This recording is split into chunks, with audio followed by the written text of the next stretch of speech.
کہ سعودی عرب کے ساتھ امن کا مطلب مسلم دنیا اور یہودیوں کے درمیان امن ہے۔ پھر وہ کہتے ہیں کہ کئی ایسے مسلم ممالک کے ذمہ داران کے ساتھ ملاقات کی ہے جن کے ممالک اور اسرائیل کے درمیان کوئی رسمی تعلقات بھی نہیں ہیں۔ تو اب دوسری جانب سعودی عرب کا جو یوم الوطنی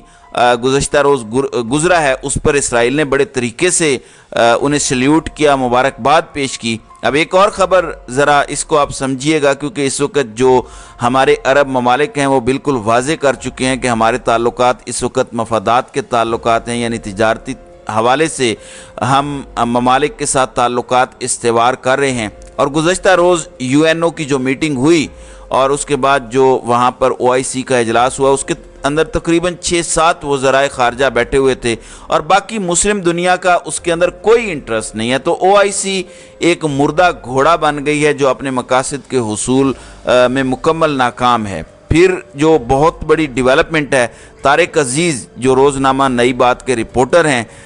وہ کہتے ہیں کہ نواز شریف کی واپسی سے قبل لندن میں اہم ترین ملاقاتیں متوقع۔ سعودی ولی عہد محمد بن سلمان سے ملیں گے، سیف الرحمان قطری شہزادوں سے ملاقات کرانے کے لیے بھی کوشاں ہیں۔ یعنی نواز شریف کی پاکستان واپسی سے قبل سعودی کراؤن پرنس محمد بن سلمان سے بھی ملاقات ہونے جا رہی ہے۔ یہ طارق عزیز کی خبر ہے اور قطری شہزادوں کے ساتھ بھی ان کی ملاقات متوقع ہے۔ اب یہ ساری چیزیں کس حوالے سے ہو رہی ہیں؟ اب عرب ممالک پوری کوشش کر رہے ہیں کہ پاکستان اور انڈیا کے تعلقات آپس میں معمول پر لائے جائیں، کیونکہ بھارت کے اندر ان کی ہیوی انویسٹمنٹ ہے اور اس انویسٹمنٹ میں مسلسل اضافہ ہو رہا ہے۔ اور پاکستان کی اسٹیبلشمنٹ ایک وقت میں، آپ کو علم ہے جب واجپئی پاکستان آئے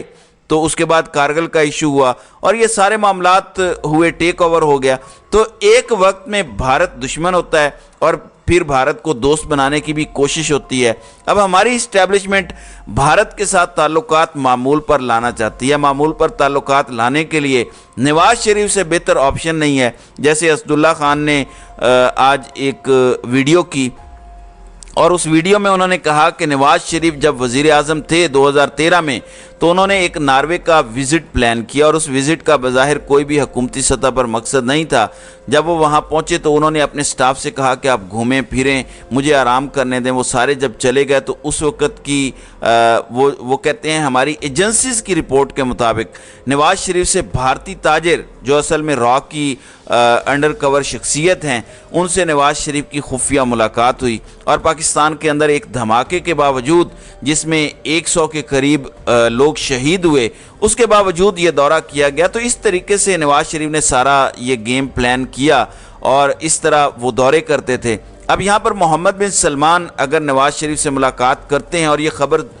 درست ہے تو یہ بہت بڑا بریک تھرو ہوگا، کیونکہ آگے جس طرح اسٹیبلشمنٹ اور نون لیگ ایک پیج پہ ہیں اور نواز شریف کو اقتدار میں لانے کی کوشش ہو رہی ہے، تو اس کا ایک مقصد تو یہ ہوگا کہ بھارت کے ساتھ تعلقات بہتر ہوں اور نواز شریف اسے بہتر کر سکتے ہیں۔ دوسری طرف اسرائیل کو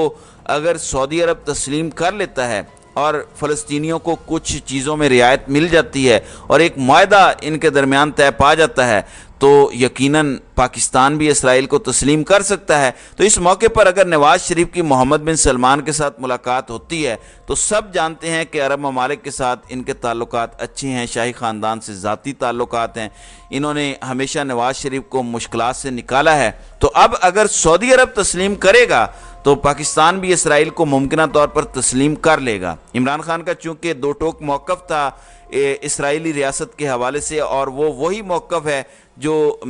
قائد اعظم محمد علی جناح کا تھا کہ یہ ایک ناجائز ریاست ہے۔ اب اگر پاکستان اسرائیل کو تسلیم کر لیتا ہے تو پھر مقبوضہ کشمیر کی حیثیت کے حوالے سے پاکستان کا بیانیہ کہاں پر کھڑا ہوگا، یہ ایک انتہائی اہم سوال ہے جو اس وقت لگتا یہ ہے کہ UAE کے بعد اب جلد ہی سعودی عربیہ، چونکہ محمد بن سلمان اس کا اندیا دے چکے ہیں کہ مذاکرات بہت مثبت طریقے سے آگے بڑھ رہے ہیں